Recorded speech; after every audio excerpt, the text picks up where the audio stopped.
ప్రాజెక్టులు తీసుకొస్తాం. కర్నూలుకి హైకోర్టు బెంచ్ తప్పకుండా వస్తుంది.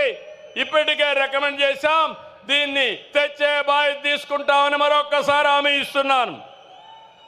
తమ్ముళ్ళు, మొన్నే మీరు పేపర్లో చూశారు, బ్రహ్మణి స్టీలు ఆ రోజు నాటకాలు, ఓబులాపురం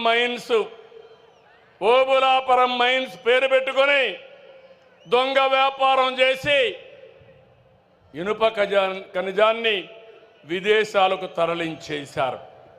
కడాన ప్రాజెక్ట్ రాలేదు. ఆ స్కామ్లో ఇన్వాల్వ్ అయిన వాళ్ళు ఎక్కడున్నారని మిమ్మల్ని అడుగుతున్నా. నేను మిమ్మల్ని ఎక్కడున్నారు తమ్ముళ్ళు అని అడుగుతున్నా. ఇప్పుడు నేను హామీ ఇస్తున్నా, పోయినసారి గడిచిన ప్రభుత్వం ఏదైతే కడప స్టీల్ ప్లాంట్కి నేను ఫౌండేషన్ వేస్తే ఆ ఫౌండేషన్ తీసేసి కొత్తగా ఫౌండేషన్ వేసిన నాటకాలు ఆడారు. కడపలో స్టీల్ ప్లాంట్ వచ్చిందా అని మిమ్మల్ని అడుగుతున్నా. రాయలసీమ స్టీల్ ప్లాంట్ వచ్చిందా అని మిమ్మల్ని అడుగుతున్నా. మీకు కావాలన్నా లేదా అని మిమ్మల్ని అడుగుతున్నా. కావాలంటే చేతులు పైకెత్తండి. ఇప్పుడు హామీ ఇస్తున్నా, 12వ తారీఖు ఒక సంవత్సరం అవుతుంది. 12వ తారీఖు లోపల కడపలో రాయలసీమ స్టీల్ ప్లాంట్ ప్రారంభం అవుతుందని హామీ ఇస్తున్నా.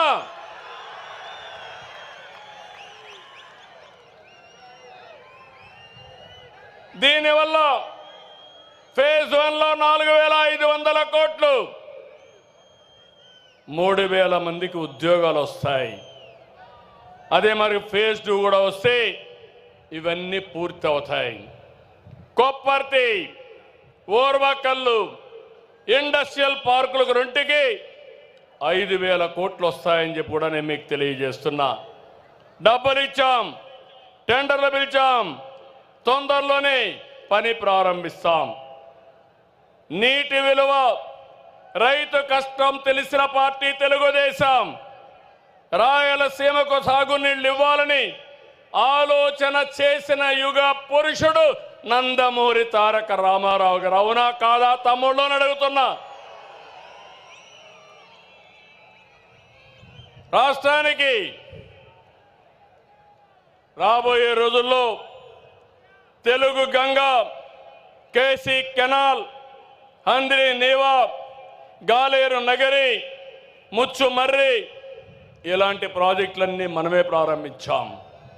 వేదవతి, అలగనూరు, గండికోట లిఫ్ట్ కూడా మనమే ఆ రోజు తీసుకొచ్చాం. అన్నమయ్య ప్రాజెక్టు కొట్టకపోతే ఆనాటి పాలకులు పట్టించుకోలేదు. ఇప్పుడు హామీ ఇస్తున్నా, అన్నమయ్య ప్రాజెక్టును మళ్ళా కట్టే బాధ్యత మనం తీసుకుంటామని హామీ ఇస్తున్నా. ఇంకో పక్కన 5 సంవత్సరాలు తెలుగుదేశం పార్టీ హయాంలో 12,440 కోట్లు ఖర్చు పెట్టాం. ఇంకొక పక్క రాయలసీమని రాజకీయం కోసం వాడుకునే పార్టీ కేవలం 2,000 కోట్లు ఖర్చు పెట్టారు. ఎవరు రాయలసీమ బిడ్డ తమ్ముళ్ళు మీరే చెప్పండి.